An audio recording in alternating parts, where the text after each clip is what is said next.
నమస్తే శ్రీమాత్రే నమః శ్రీ కృష్ణాయ నమః. హిట్ టీవీ భక్తి ప్రేక్షకులకు స్వాగతం సుస్వాగతం. నవంబర్ నెల 2వ తారీఖు 2025 ఆదివారం నాటి ఫలితాలు మేషాది ద్వాదశ రాశుల వారికి ఎలా ఉండబోతోంది, ఈ రోజు గ్రహస్థితులు ఎలా ఉన్నాయి, ఆ గ్రహాలు ఇచ్చే ప్రభావము ఎలా ఉండబోతోంది అనే అంశంలో ముందుగా గ్రహస్థితులు చూసినట్టయితే కనుక సూర్యుడు తులారాశిలోను, చంద్రుడు మకరంలోను సంచారం చేస్తున్నారు. బుధుడు శుక్రుడు ఇద్దరు కలిసి కన్యలోను, కుజుడు కర్కాటకంలోను, గురువు వృషభంలోను, శని భగవానుడు కుంభంలోను, రాహు మీనంలోను, కేతు కన్యాలోను చేస్తున్నారు. అయితే ఈ సంచార ఫలితాలు ఆదివారం నాడు కావడం వల్ల సూర్యారాధనకు, పితృతర్పణాలకు, పితృదేవతల యొక్క స్మరణకు, ధర్మ కర్మలకు అనుకూలమైన రోజు అన్నమాట ఇది.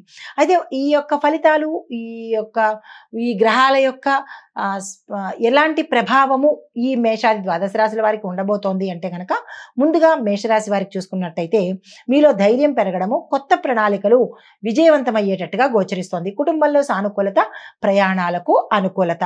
అయితే మీకు చెప్పదగిన పరిహారము ఆదిత్య హృదయాన్ని తప్పనిసరిగా పారాయణ చేయడంతో పాటు సూర్యారాధన చేసినట్టయితే కనుక విశేషమైన ఫలితాలు పొందుతారు. తదుపరి రాశి వృషభ రాశి. ఈ రాశి వారికి గతం కన్నా మెరుగ్గాను ఆర్థిక లాభాలు ఉండడంతో పాటు సన్నిహితుల యొక్క సహాయ సహకారాలు అందుబాటులోకి వస్తాయి. ఆరోగ్యం చక్కగా ఉంటుంది. దూర ప్రాంతాల నుంచి ఒక శుభ వర్తమానం కానీ, శుభ సమాచారం కానీ మీకు వచ్చి చేరేటట్టుగా దానివల్ల మీకు లాభము, సంతోషము కలిగేటట్టుగా గోచరిస్తోంది. అయితే పరిహారము గోమాతకు మీరు అరటిపళ్ళు కానీ లేదా ఆకుకూరలు కానీ నివేదన చేసినట్టయితే మంచి జరిగే అవకాశం ఉంది.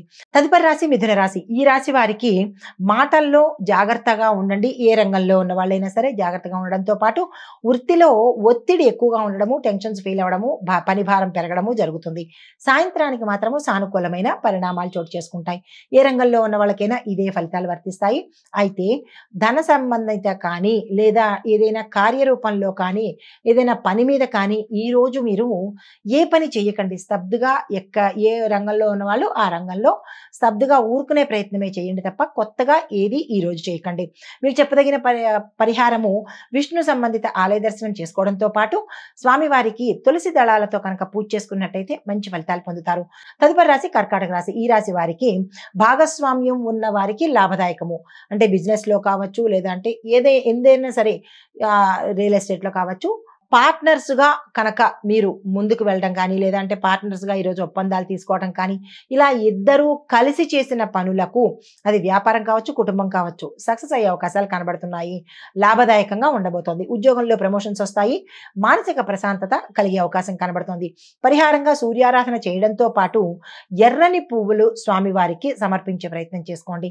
ఈ రోజు అందరికీ కూడా సూర్యుడి గ్రహం యొక్క ఇన్ఫ్లుయెన్స్, ప్రభావము ఎక్కువగా ఉండే అవకాశం కనబడుతోంది ఆయా రంగాలలో ఉన్న వాళ్లకు. తదుపరి రాశి సింహరాశి. ఈ రాశి వారికి ప్రతిష్ట పెరగడంతో పాటు కొత్త ప్రాజెక్టులు కూడా వచ్చే అవకాశం కనబడుతోంది. ప్రారంభం కూడా జరిగేందుకు అవకాశాలు ఉన్నాయి. ఆత్మవిశ్వాసం పెరుగుతుంది. అన్నిటా విజయం ఈ రోజు కనబడుతోంది. కుటుంబంలోనూ మీరున్న ప్రదేశంలోనూ. అయితే మీకు చెప్పదగిన పరిహారము సూర్యుడికి అర్ఘ్యం ఇచ్చే ప్రయత్నం చేస్తూ సూర్య సంబంధిత జపాలు కానీ, హోమాలు కానీ, లేదా సూర్యుడికి సంబంధించిన మంత్రాలు కానీ ఏదైనా సరే స్వామివారికి సంబంధించింది ఈ రోజు అంతా మీరు జపించుకోవడము, అంటే మానసికంగా కావచ్చు లేదా ఇంట్లో ఉన్నవారు పూజ నిమిత్తంగా కావచ్చు చేసుకున్నట్టయితే కనుక మంచి జరిగే అవకాశం ఉంది.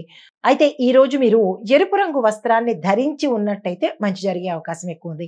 తదుపరి రాశి కన్యా రాశి. ఈ రాశి వారి యొక్క ఫలితాలు కుటుంబంలో ఆనందము, వ్యాపారంలో కొత్త కొత్త అవకాశాలు వస్తాయి. అయినప్పటికీ కొంత మీ కింది స్థాయి ఉద్యోగం, అంటే మీ వ్యాపారంలో ఉండే కింది స్థాయి ఉద్యోగులు కావచ్చు, లేదా ఎవరైనా మీ కాంపిటీటర్స్ కావచ్చు, మిమ్మల్ని ఒక అంశంలో ఇబ్బంది పెట్టేందుకు ప్రయత్నాలు చేస్తారు. జాగ్రత్తలు తీసుకోండి. ఆరోగ్యపరంగా కూడా ఈ రోజు జాగ్రత్తగా ఉండవలసిన పరిస్థితి. ప్రయాణాలు వాయిదా వేసుకోండి. పరిహారంగా దత్తాత్రేయ స్వామి వారి ఆరాధన చేసుకోవడం కానీ, స్వామివారి ఆలయ దర్శనం కానీ చేసుకున్నట్టయితే కనుక కొంత మంచి జరిగే అవకాశం ఉంది. తదుపరి రాశి తులారాశి. ఈ రాశి వారికి స్నేహితుల యొక్క సహాయ సహకారాలు సమయానికి అందుబాటులోకి వస్తాయి. ఆర్థిక విషయాలు క్రమక్రమంగా మీకు సర్దుకుంటాయి. అంటే ఇబ్బందులన్నీ వాటంతటా అవే కొంత సర్దుకూలంగా, అంటే సమయానుకూలంగా సర్దుబాటులోకి వెళ్ళే అవకాశం ఉంది. ఇది ఆర్థిక పరంగా కావచ్చు, మీరున్న వృత్తి వ్యాపార పరంగా కావచ్చు, లేదా అంటే ఆరోగ్యపరంగా కావచ్చు. ఈ రోజు ఇట్లాంటి ఫలితాలు అంటే సామరస్యంగాను సమన్వయ ధోరణిలోనూ వెళ్లేందుకు అవకాశాలు కనబడుతున్నాయి. ధైర్యం పెరగడంతో పాటు మరింత ఉత్సాహంగా మీరు ఏ పని తలపెట్టినా సక్సెస్ అయ్యే అవకాశాలు కనబడుతోంది. ఈరోజు పరిహారంగా మీరు తులసి చెట్టుకు నీరు పోసి దీపం పెట్టుకుని స్వామివారికి అమ్మవారికి కలిపి అష్టోత్తర పారాయణ చేసుకున్నట్టయితే కనుక మంచి జరిగే అవకాశం ఉంది. తదుపరి రాశి వృశ్చిక రాశి. ఈ రాశి వారికి వృత్తిలో గుర్తింపు ఉంటుంది. కుటుంబంలో సానుకూలత, కుటుంబ విషయాలు కూడా సంతోషకరంగా ఉండబోతున్నాయి. కొత్త ఆలోచనలకు ప్రోత్సాహం ఉంటుంది. వ్యాపారస్తులకు, రాజకీయ నాయకులకు, వ్యవసాయదారులకు, విద్యార్థులకు ఈరోజు చాలా అనుకూలంగా ఉండబోతోంది. ఈ రాశిలో ఉన్న వారికి మీకు పరిహారంగా సుబ్రహ్మణ్యేశ్వర స్వామి వారి ఆలయ దర్శనం చేసుకుని అక్కడ మీ పేరిట కనుక పూజ చేయించుకున్నట్టయితే మంచి ఫలితాలు పొందుతారు. తదుపరి రాశి ధనస్సు రాశి.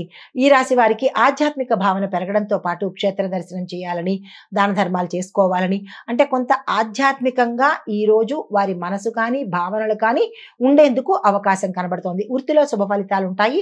సంతాన సంబంధిత విషయాలలో సంతానం ఉన్నవారికి, సంతానం కోసం ప్రయత్నం చేస్తున్న వారికి శుభవార్తలు వినే అవకాశం కనబడుతోంది. పరిహారంగా పసుపు దీపం వెలిగించి గురువు యొక్క ఆరాధన చేసి గురు సంబంధిత ఆలయ దర్శనం చేసుకున్నట్టయితే కనుక విశేషమైన ఫలితాలు పొందుతారు. తదుపరి రాశి మకర రాశి. ఈ రాశి వారికి మానసిక ప్రశాంతత లభించడంతో పాటు పాత సమస్యలు ఏవైనా ఉంటే మీకు అవి పరిష్కార ధోరణికి వచ్చేస్తాయన్నమాట. అయితే ఆర్థికంగా చాలా స్టేబుల్ గాను, స్థిరత్వంగాను ఉండబోతున్నారు. అయితే పరిహారంగా మీరు నల్ల నువ్వులను శని భగవానుడికి దానంగా ఇచ్చినట్టయితే కనుక మరిన్ని మంచి ఫలితాలు పొందుతారు. తదుపరి రాశి కుంభరాశి. ఈ రాశి వారికి కొత్త స్నేహితులు ఏర్పడే అవకాశం ఉంది. జాగ్రత్తలు తీసుకోండి. అప్పుడే నమ్మే ప్రయత్నం అయితే చేసుకోకండి.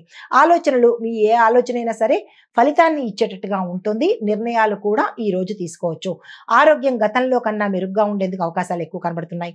పరిహారంగా మీరు హనుమాన్ చాలీసా పఠించడం, దీంతో పాటు స్వామివారి ఆలయ దర్శనం చేసుకున్నట్టయితే కనుక విశేషమైన ఫలితాలు పొందొచ్చు. అయితే తదుపరి రాశి మీనరాశి. ఈ రాశి వారికి కుటుంబంలో సౌఖ్యము, ధనలాభము, శుభ కర్మలలో పాల్గొనడము, శుభ కార్యాలు వేరు, శుభ కర్మలు వేరు, వీటిలో పాల్గొనేందుకు అవకాశాలు ఎక్కువ కనబడుతున్నాయి. ఆధ్యాత్మిక మార్గంలోకి వెళ్ళాలి అనే తలంపు కూడా వచ్చేందుకు అవకాశాలు కనబడుతున్నాయి.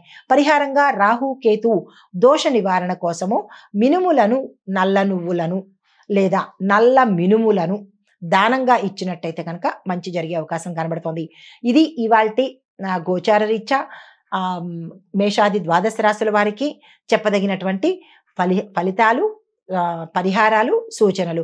అయితే ఓవరాల్గా సమగ్ర విశ్లేషణ చేసినట్టయితే కనుక ఈరోజు సూర్యబలం ఎక్కువగా ఉండడం వల్ల ధైర్యంగాను, నిజాయితీగాను, పాజిటివ్ ఎనర్జీతో వ్యవహరిస్తే ఎవరైనా సరే 12 రాశుల్లో ఉన్న వాళ్ళు వ్యవహరిస్తే కనుక తక్షణమే విజయం పొందే అవకాశం ఎక్కువ కనపరిస్తోంది. అయితే దానంగా మీరు ఏమి ఇచ్చుకోవాలి ఈరోజు అంటే కనుక ఎర్రని పువ్వులు, గోధుమ రంగు వస్త్రాలు, చక్కెర, పాలు, ఇవి కనుక దానంగా ఇచ్చుకున్నట్టయితే మంచి ఫలితాలు పొందుతారు. అయితే మీకు చెప్పదగిన మంత్రము ప్రతి ఒక్కళ్ళు కూడా, అన్ని రాసుల్లో ఉన్న ప్రతి ఒక్కళ్ళు ఓం సం సూర్యాయ నమః ఈ మంత్రాన్ని 21 సార్లు చదువుకున్నట్టయితే, ఉదయం పూట చదువుకున్నట్టయితే కనుక మంచి జరిగే అవకాశాలు ఎక్కువ కనబడుతున్నాయి. ఇవి మేషాది ద్వాదశ రాశుల వారికి గోచారిత్య ఫలితాలు, పరిహారాలు, సూచనలు. నమస్తే.